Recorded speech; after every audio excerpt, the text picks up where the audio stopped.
Alright, let me level with you. When I first played Metal Gear Rising: Revengeance, I just didn't like it.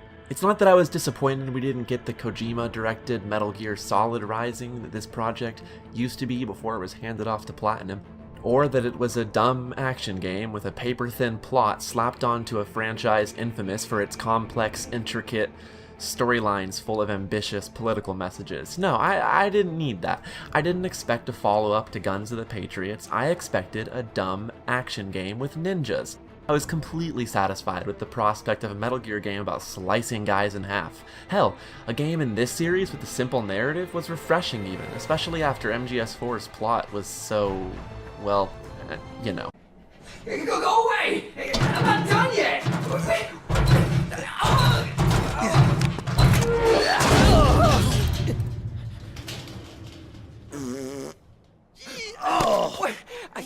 Good one, Kojima. Stop right there! That sure was funny. But how could this trailer not get you hyped?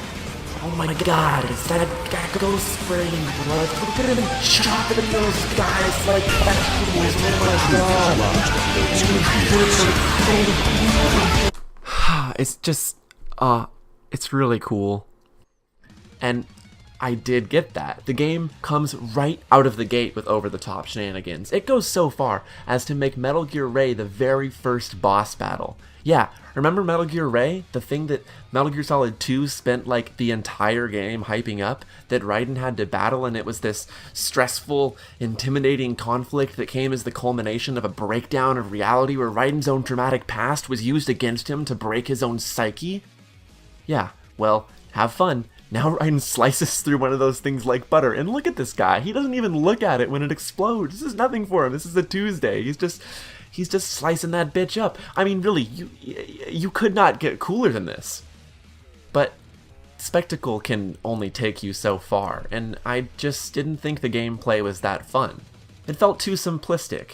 I didn't understand what my defensive options were, mostly because the game didn't teach them to me. I knew that I had a light attack and a heavy attack, that I could go into blade mode, and that I could ninja run, because the prologue made use of all those actions, made sure that I understood their purpose. It even went and put this gate here that you have to blade mode cut through to progress. But what were my defensive options? Run away? Jump? Sure, R and Y together initiates a slide, and that's a good way to get out of range, but surely that couldn't be my only option, right? If you've played the game, you already know the answer here is the parry. Yeah, the game has a parry, and it is perhaps the single most important element of combat to master if you want to play at a high level. The prologue lasted just long enough, however, for me to get comfortable playing without parrying at all. Now, at the beginning of Chapter 1, Boris, this Russian dude, pops onto the codec to tell the player how to parry, but he does it in the middle of combat. I was pretty distracted, and I couldn't quite figure out how it worked. I had absolutely no trouble beating that short encounter the same way I beat the prologue, though. The enemies weren't very hard, so I just didn't worry that much about it. The problem here is the Chapter 1 midpoint, the battle against Blade Wolf, this guy. Up to this point, we're almost 90 minutes in, and the game has yet to drive home its core defensive mechanic. You just don't have a reason to use the parry at all until now. But if you don't have that down pat by the time you hit Blade Wolf, it's over. I felt so completely helpless during this boss battle. I'm not the angry type, but back in 2013, Blade Wolf got to me. I actually ended up uninstalling the game. Now, obviously it was my fault for not paying attention when Boris talked about the parry mechanic for like 9 seconds in the middle of combat, or for not playing the optional VR mission that is hidden in the menu and isn't even available when you begin the game.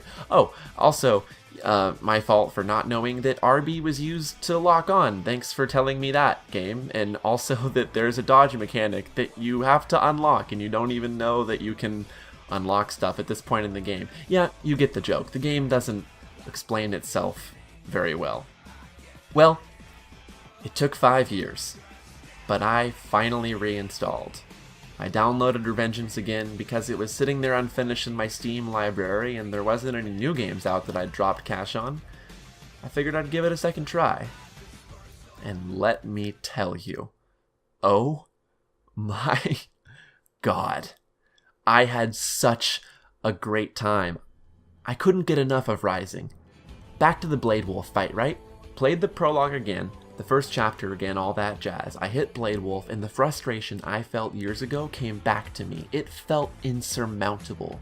How could I possibly beat this thing? It moves so fast. I have no options. As soon as I start doing well, it jumps out of range and calls in new enemies on me. I almost gave up again. But no. You know what? Raiden wouldn't take that shit. Raiden is fearless. Raiden survived Big Shell. He helped destroy the Patriots. Raiden has been fighting since he was a kid, goddammit. I can't give up.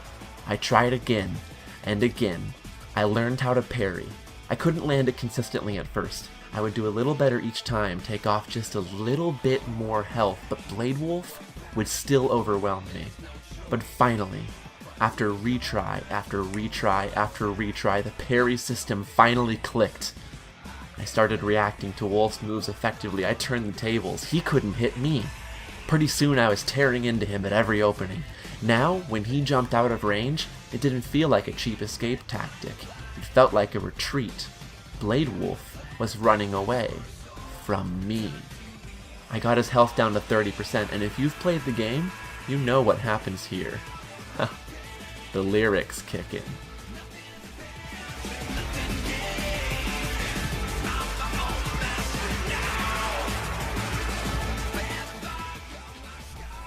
I slipped into the zone. I leaned forward in my chair, set on determined, and became one with the blade. I'd lost so many times, it was personal now, and I could feel it. It all just clicked.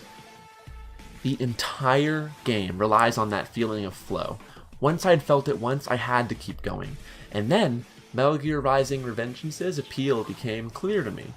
In fact, this is probably what I've been missing for a long time. Is this why everyone loves Bayonetta? Devil May Cry? Shit, I gotta break into some of those, don't I? That parry system really is the make or break mechanic. It's gonna push a lot of people away the way it pushed me away the first time. There's no passive block button or dodge button, and parrying is triggered by using a light attack in combination with the movement sticks. It's a bit inelegant due to defensive and offensive options sharing the same button. At first I thought that was an oversight, but it's definitely deliberate. Because defending is contextual and requires pushing the movement stick towards an incoming attack, it's not something you can resort to, hunker down, and play defensively with. You have to use it reactively, in time with your enemy. It gives the game a distinctively vulnerable feeling. Of course, sometimes I accidentally attacked when meaning to parry or vice versa, but I consider that part of the learning curve. It's reminiscent of some fighting games where blocking is based on low, medium, and high attacks, so that you have to read your opponent's movement to successfully defend. The benefits of this system are most obvious during boss battles. In group combat with blade fodder enemies, it has an obvious problem. Running around and attacking can lead to a lot of accidental blocking that can interrupt the flow since you're pushing the stick around while you hit. But in one-on-one combat, the parry system made me play carefully, waiting for my opponent to prepare an attack that I could exploit to create an opening. It emulates the feeling of two master swordmen locked in a duel to the death, each waiting for the other to slip up. To maximize damage, I even found myself attacking without touching the movement stick, and when I discovered that, I felt like an experienced swordsman utilizing a special tactic. That's not to say the basic combat is bad, it's pretty great too. The first couple of chapters give a bad impression by throwing hordes of easy enemies at you. Out of the gate, all you really have to do is mash the attack button to win until the ooh, ah, cool cutscene where you slice somebody up. But as it goes on, Rising does amp up the difficulty. It really starts to shine when you have to create strategies on the fly to handle multiple types of enemies simultaneously without getting overwhelmed. Pretty soon, you'll be zipping and dashing and slicing all over the place and feeling like a complete badass. The real fun for most of these encounters isn't trying to stay alive. That's for the boss battles. It's trying to see how cool you can look while you slice people. This is all encouraged with a robust combo scoring system that I honestly never looked that much into. I'm not really the high score type, so I never replayed encounters that I scored low on. But for people who want to squeeze every ounce of challenge from the combat system, this will be a welcome addition. One downside is the combo list, which is not particularly extensive. It's certainly there, but it's not much to see. The unique parry system made up for this as far as I'm concerned. Raiden has just enough unique animations for the combat to stay visually interesting, but when you're on the offensive, you won't be thinking much beyond whether to use light or heavy attacks. And Honestly, sometimes even that is just button mashing, but you know, whatever, I had fun. Blade mode is the other key component here. Holding left trigger brings up Raiden's sword, which can then be swung in any direction and can cut most things in the environment, as well as enemies. If you have enough fuel cells, it can be used in slow motion. The most interesting thing Blade mode is used for is dismembering enemies. Basic enemies can be sliced as long as you have enough fuel cells for it, but more difficult ones need to take some damage first. Hitting a gecko's leg enough times, for example, will make it glow blue, like this. At that point, Raiden can slice that leg clean off. A lot of enemies have unique animations and attacks depending on what you've taken off of them. These ninja boys, for example, will try to kick you or shoulder check you if you cut off their arms. It's cool, it's a good time. In regular encounters, Blade mode is honestly mostly a combo finisher. Cutting through the enemy and hitting this square target on the body nets Raiden a full recharge for both health and fuel cells, which rewards good play. Expending resources to ravage a group of foot soldiers doesn't come at cost, because if you do it right, you come out even more charged up than you started. That's great, keeps combat aggressive, throw caution to the wind, you know you're a goddamn cyborg ninja, you don't got time to skulk around the battlefield looking for a health pack like a fucking coward. What are you, a solid snake?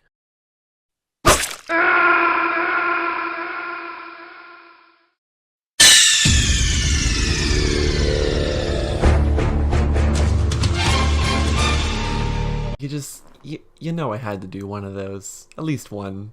You did it again. The funniest man on the YouTube. In boss battles, blade mode attacks are usually what you're working towards the whole time. The bosses will have a flurry of attacks Raiden has to parry, block, or dodge while doing bits of chip damage in the openings they leave until he can stun them.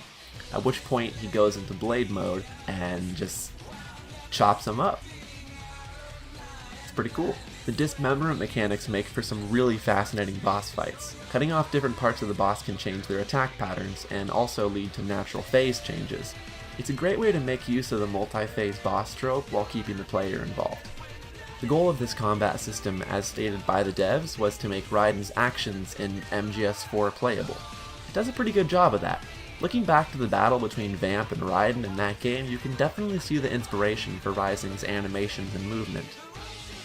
I mentioned earlier that I expected a paper-thin plot to connect some good old video game combat. It's true that Rising isn't as complex or nuanced as other Metal Gear games, but I was actually surprised by how interesting the narrative ended up being. 4 years after the fall of the Patriots in Metal Gear Solid 4, the world has entered a recession. The SOP maintained the war economy and ensured global stability at the cost of individual freedom and privacy. This is an interesting consequence, and it's something Drebin actually talked about in the ending of MGS4. This power vacuum has had other consequences beyond the economic.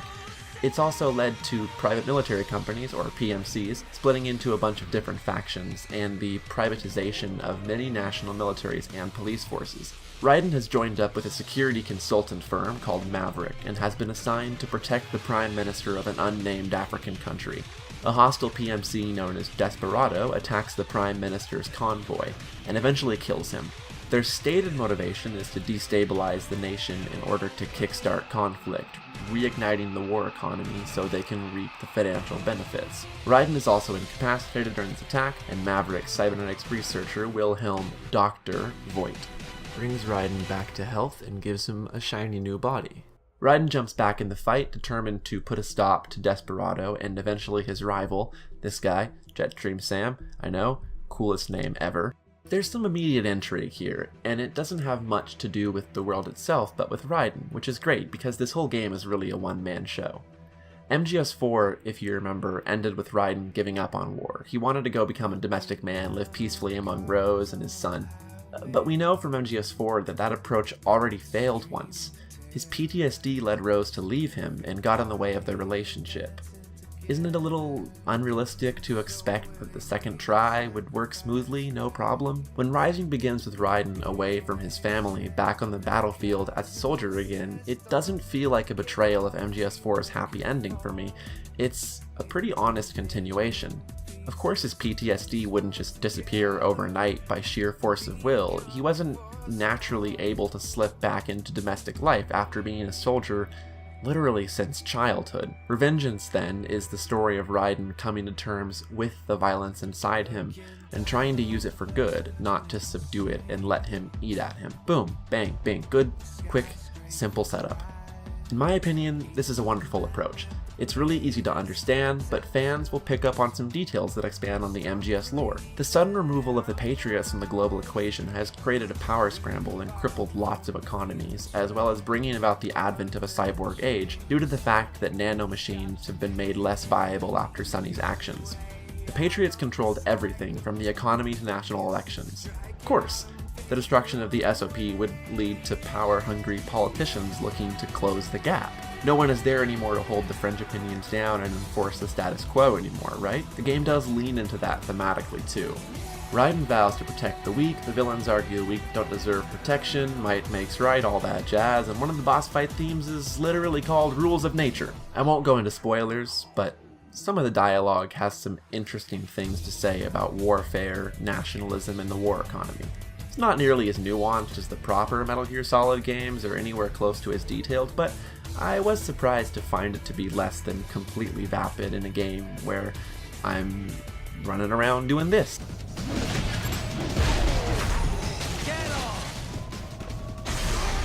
Oh, that just never gets old, does it? Nice. It does just enough to give those dramatic boss encounters that shonen anime vibe where two clashing ideologies collide, and that's really all the story had to do. Believe it or not, it's actually the only Metal Gear game to reference 9/11 and the War on Terror. Yeah, take that, Kojima. Coward. We're just gonna say it. Make America great again! What the hell are you talking about? You still don't get it. Rising does try to emulate Kojima with its own version of the codec, and it's fine. Yeah, you got computer specialist Courtney, military advisor Kevin, the head of the crew Boris, and Doctor, who I mentioned earlier, and I actually had to Google all their names because I forgot them, so whatever that tells you. They get the job done, but they just don't have the charm of Kojima's support teams. Like, Courtney is clumsy, I guess, and Kevin is cool and black. Boris is Russian. They're not bad. There's some funny Easter eggs for sure. But the game's fast pace is pretty incongruous with going into the codec anyways, so it's really easy to forget to check up on them. I really only went in a couple of times. Thankfully the game does have a menu option to go listen to them after you finish the game, if you're so inclined. But by the time you've finished, I mean, will you be? Really? Done with that then? You gonna spend 6 more minutes talking about the plot of Metal Gear Rising Ninja Slice? Okay. The greatest story beats of Metal Gear Rising Revengeance aren't the kind of thing you can put into a codec call. The highs of this roller coaster aren't in the script, they're in the mechanics. It's the rush of battle, the immense satisfaction of conquering a foe against insurmountable odds. The incomparable excitement I felt when I finally mastered the Blade Wolf battle, that's what it's all about. Sure, Jetstream Sam is a well enough written character, but you know what's amazing about his boss fight? Not the dialogue, the feeling. Raiden and Sam, man to man with no distractions, isolated from the world, on equal footing at the end of it all. A duel to the death between two men who respect one another at the peak of their abilities. You gotta pull out all the stops to take him down. This is the kind of heart-pounding stuff that only video games can do. If you're looking for a great, short game to kill a weekend with, Metal Gear Rising Revengeance is an excellent choice. I promise, you'll have a great time. The writing won't shake your world, it's not going to make you think too much, but it's a video game, and sometimes fun is all a video game needs to be.